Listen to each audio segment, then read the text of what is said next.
Good morning, Digit fam. Adam Dowd here, ready to take you through another day of technological goodies. It is the 10-year anniversary of WebOS, and I just wouldn't be me if I didn't pause for a second to recognize the significance. After all, it was WebOS that got me into this industry in the first place, so technically, you can thank WebOS for this podcast, because it is June 6, 2019, and this is your Digit Daily.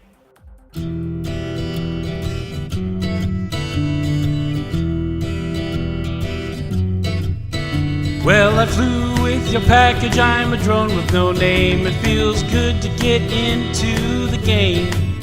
Over desert and over the plains, I'll get you your Kindle so fast it's insane. La la la la la la la la la la la. Sorry about that. I didn't sleep much last night, but I think we can all agree that sometimes those make the best Digit Dailies, am I right? So Amazon has a new kind of delivery drone. It's basically the Harrier jet of drones, but with less Arnold Schwarzenegger and Eliza Dushku.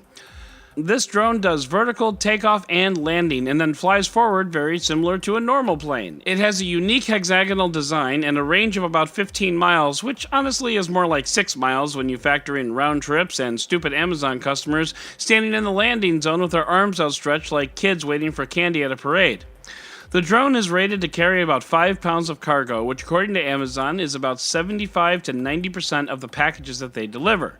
No Weber grills are getting delivered this way, I'm sorry to say. Side note, I'm curious, tweet to @DigitDaily, what's the most ridiculous or ridiculously large item you've ever had Amazon deliver? In my case, it was a 24-foot dog enclosure for my backyard. Fencing material and everything. Anyway, Amazon talked a lot about safety, because it really has to. These things need to be foolproof because America is full of fools.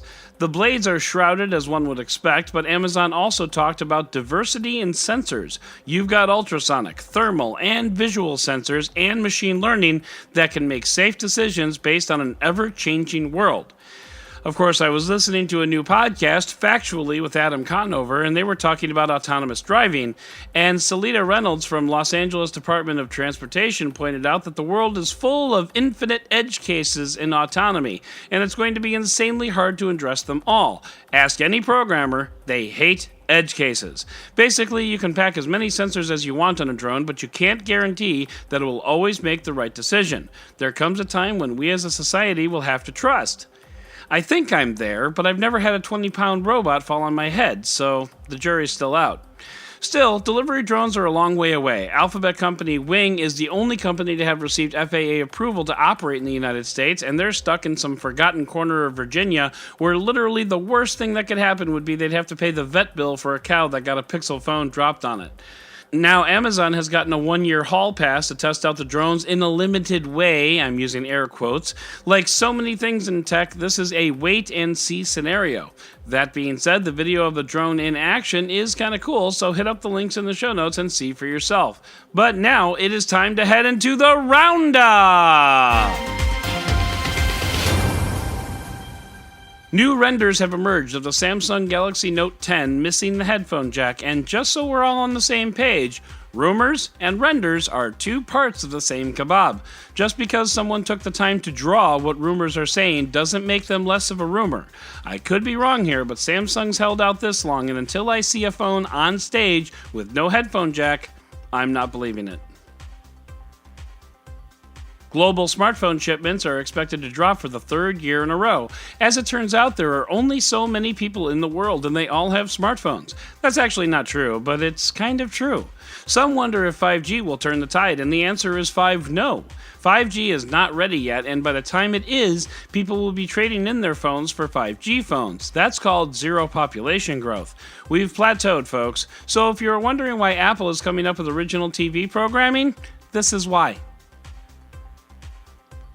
Why is it tech companies grapple with basic concepts like, decency to its fellow man?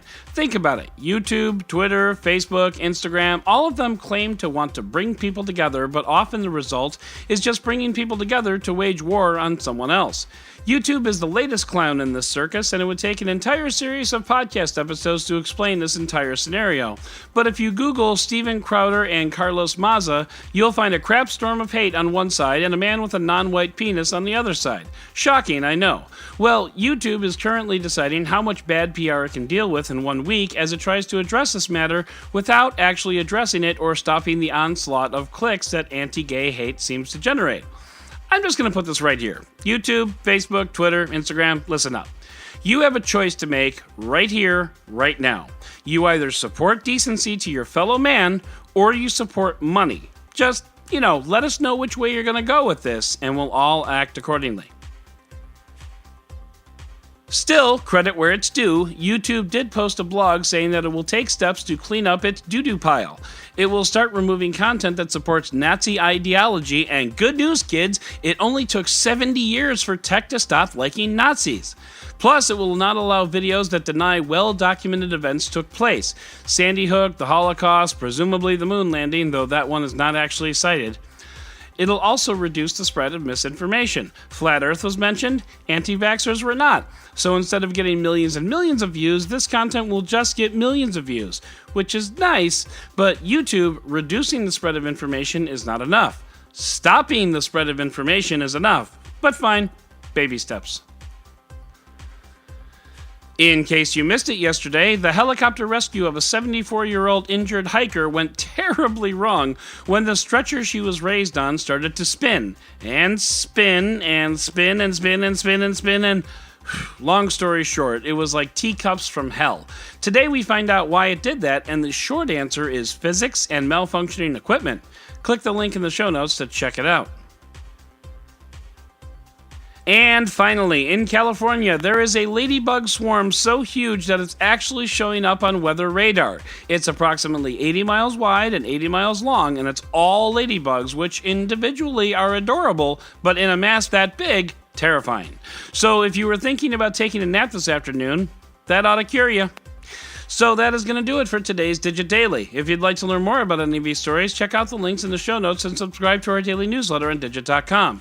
And if you like what you heard, subscribe, leave a review, and don't forget to tell your friends about DigitDailyPod.com. Once again, I'm Adam Dowd, Dead Technology on Twitter, and we'll talk again tomorrow.